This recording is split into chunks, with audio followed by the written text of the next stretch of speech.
See, this is why I think U.S. attorneys are going to jail. I think it's their ass supporting the Trump administration on every kind of foolishness he's doing. Here's an example. I just, and people out of the U.S., out of the DOJ are going to jail. Here's how this works. Yesterday, they were at the Supreme Court making arguments that judges should not have national injunctions, the ability to do national injunctions. So if they see something with migrants or deportations, they put a national injunction saying you can't do that.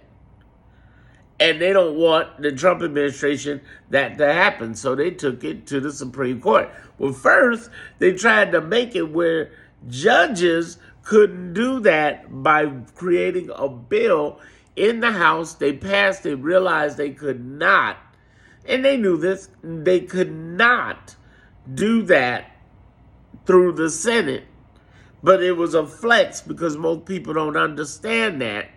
And they're trying to scare them. And then they went back begging to the Supreme Court, the very Supreme Court they ignored in the 9-0 Garcia case, talking about, well, we want to make the lower court judges, federal judges, make it where they can do national injunctions. But as they're arguing, they're saying, hey, we're probably going to ignore the lower courts.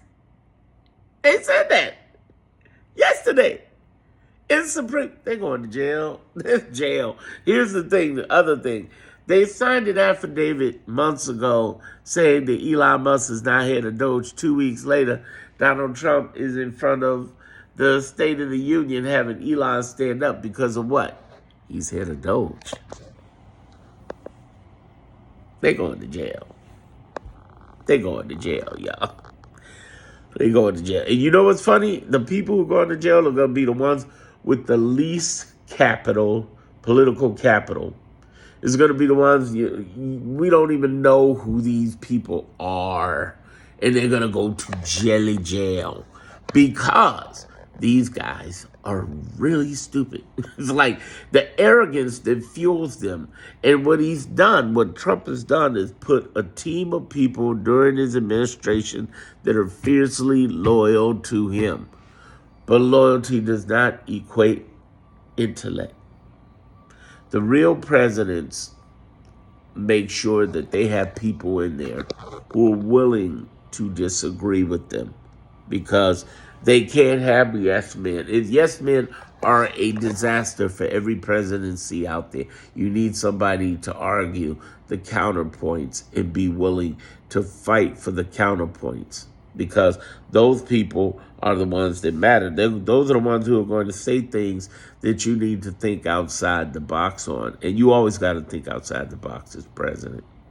Yeah, I talk more about this in my private groups. You can get in my descriptions and see if you can get my private groups or just subscribe here if I earned your subscription talking about this. Because nobody else is talking about this like this.